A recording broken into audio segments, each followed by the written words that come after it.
Hello, mayong gabi mga kaigsuunan. So, nining kagabion, ako awit o usa ka awit. Kani nga awit mga kaigsuunan,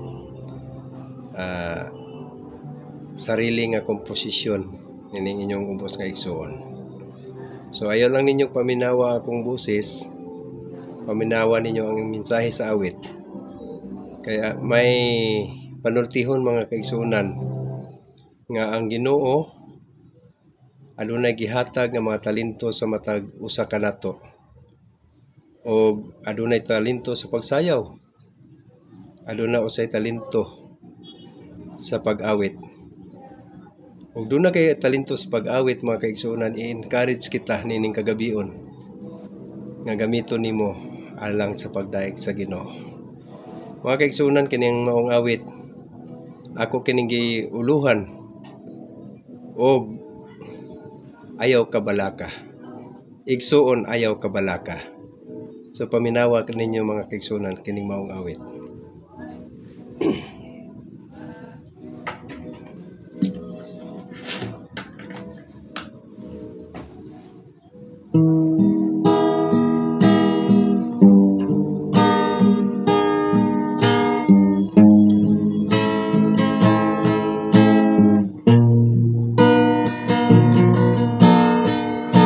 Mahimo lang unta dili kita makasala, apan kini ato nang namana sa atong unang ginikanan nga mao si Adan ug si Eva.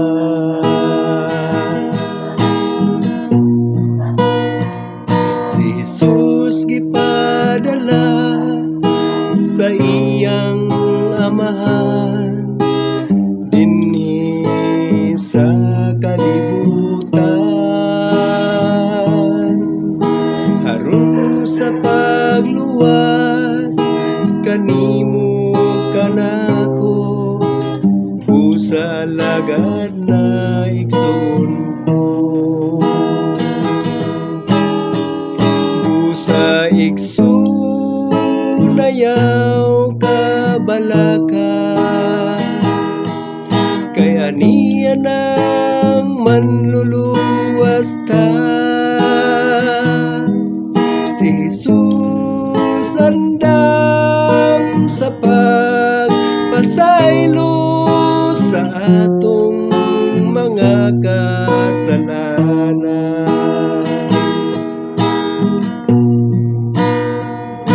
Ang atong kasalanan iyang gihugasan, pinaagi sa iyang dugo.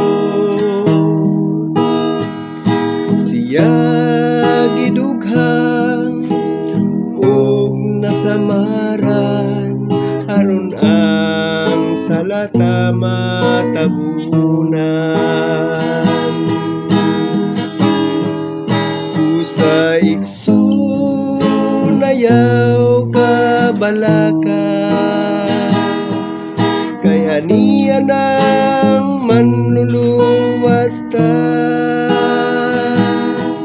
Si Jesus andam sa pagpasaylo sa atong mga kasalanan.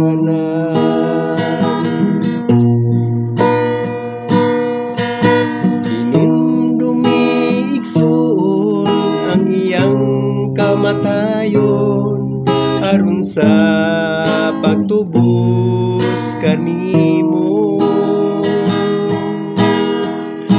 kita unta ang angayan sa cross, apan kini iyang giantos. Busa igsoon ayaw kabalaka, kaya niya nang manluluwas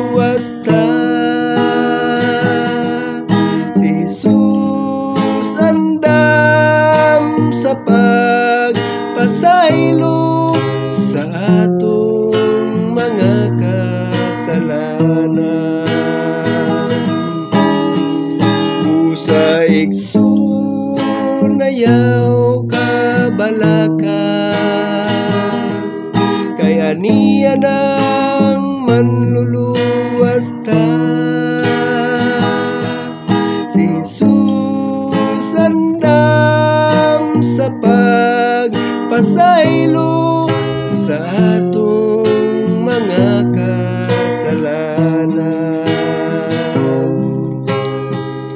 sa atong mga kasalanan, sa atong mga kasalanan.